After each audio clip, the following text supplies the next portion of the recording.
Hello everyone and welcome back to my channel, or welcome to my channel if it's your first time here. Instead of just gunning it right back to mock drafts, I thought we could go through some risers and fallers of this NFL Combine now that it's concluded. I think this should help us start to understand why some guys rise up teams' boards and why others fall post this event. Before we begin, if you do like the style of the video, let me know in the comments below. Now, onto the video. So for our first riser here, it'll be Kenneth Walker. Walker came off almost a Heisman level of productivity at Michigan State, and had he not gotten an injury later in that season, he might have been able to push for an invitation there. And Walker backed it up really well at the combine. He really further separated himself as my personal running back one from other guys in this class. Really, only Breece Hall kind of keeping up with him, who also had a very good combine. Walker looked smooth, powerful, and best of all for a guy his size, he timed in fast. You can see he timed in at a 4.38 down there. Any real negativity to Walker's game at this point has become much more nitpicky and much more talking about Walker's traits than really his athleticism. Walker's really solidified himself really as a day two pick, and not just as a day two pick. I imagine he'll go probably early day two now, post this combine. Now, I'm going to be talking about our first faller. I don't have too many fallers in this draft, but this one I felt was necessary. Kyrie Williams, he was already a harder guy to mock into day two with for a number of reasons. You know, there's a lot of good things with him with his very nice run vision and a really good run blocking as well. But man, after running a very slow 4.6 5.40, and that is slow for a guy his size, his viability early in this draft really drastically lessened. You know, the NFL game is fast, and speed can really help skill positions like your running backs, receivers, your corners. It really helps these guys compensate for their lack of experience if they have the speed, and it helps them out really early in their career. Kyrie just lacks speed a lot, and he really has to rely on his game ability to create separation and gain yardage, which was already hard at his size. He's only 5'9", 194. He could be someone that goes day three, and then he will possibly either impress or then falter out of the league in a few years. It's really just going to be dependent on his ability to learn the game and learn the pace of the game and where he can make his own role within it. He's really going to have to rely on the traits he's already good at, as that time really does hurt him. Now, I want to talk about Greg Dulcich here, who was one of my sleepers in this draft. I didn't talk about him too much in the ones to watch. I don't think I mentioned him. However, he was a very nice receiving tight end. He ended up being a fourth round grade on my board. And what he lacks up in that blocking ability, he more than makes up for in the receiving game.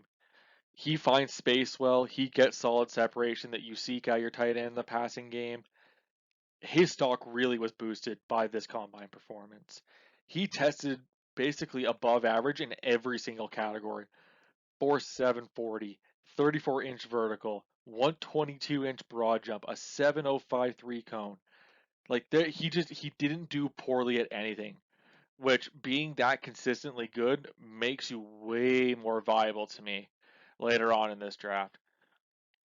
He'll be a very solid selection come day three now, and he might actually go earlier than one would expect. Now, I have to mention him as much as I do love him. Tyler Linderbaum has to go down, and it's really not his fault. He's got the great blocking vision. He plays hard in the trenches. There's really no doubt about that.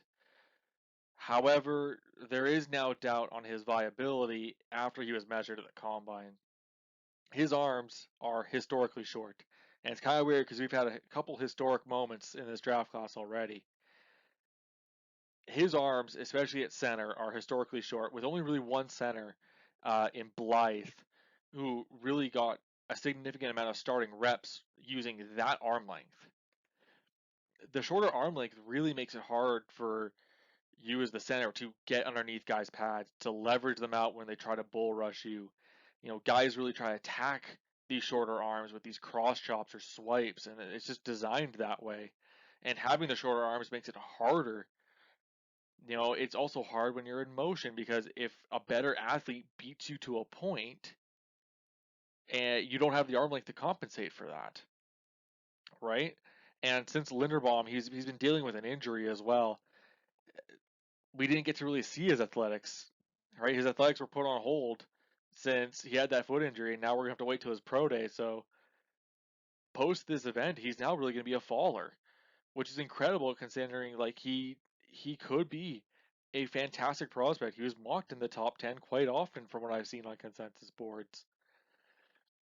So to make up for a lot of these short arms, we're gonna need to see that athleticism at Iowa's pro day. As if he can compensate for those shorter arms by better athleticism, by beating a guy to a point, right? He never gets beaten. It'll help him a lot.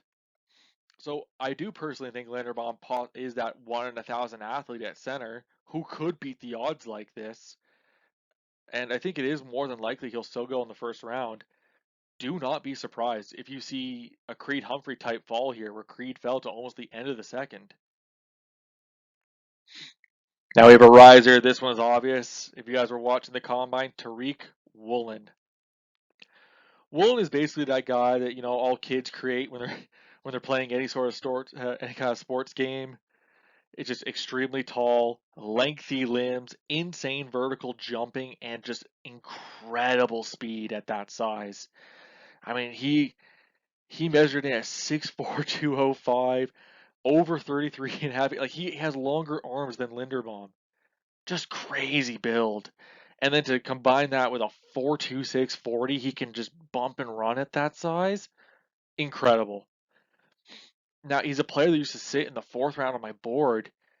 After showing this really nice athletic ability, like he showed good ability at the Senior Bowl as well, like some good knowledge. He got very physical, which I really liked. He's way better an athlete than I even could have thought he was. There's definitely some technical aspect to his games that needs to be worked out a little bit. But after that athletic testing, he could be just pushing right up into the second round now. I mean, be on the look for him to be possibly selected much earlier than thought of initially.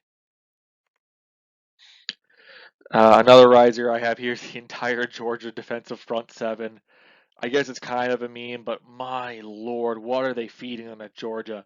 Just look at the times. I had to start cutting times out so we could actually get everyone in here who actually ran. Unfortunately, Nakobe Dean didn't get to go. But I mean, look at that. Just incredible. They put up so many good numbers. I mean, Jordan Davis at 341 pounds, putting up a 4.78 40, 10 foot 3 broad jump, 34-inch vertical. Wyatt, his running mate at 315, putting up a 4.77 40. Incredible. And you got that big body edge in Walker, putting up a 40 at 4.51. He's beating guys who are like 20 pounds less than him in his position. And you can't overlook Walker and Tyndall's time. Tyndall put up a 42-inch vert with a 4.53 time, and then Walker puts up a very respectable 4.59. I mean, this whole combine should just be used as recruitment tape for Georgia for years to come at this point, especially after winning the national championship. Just what an incredible performance by them.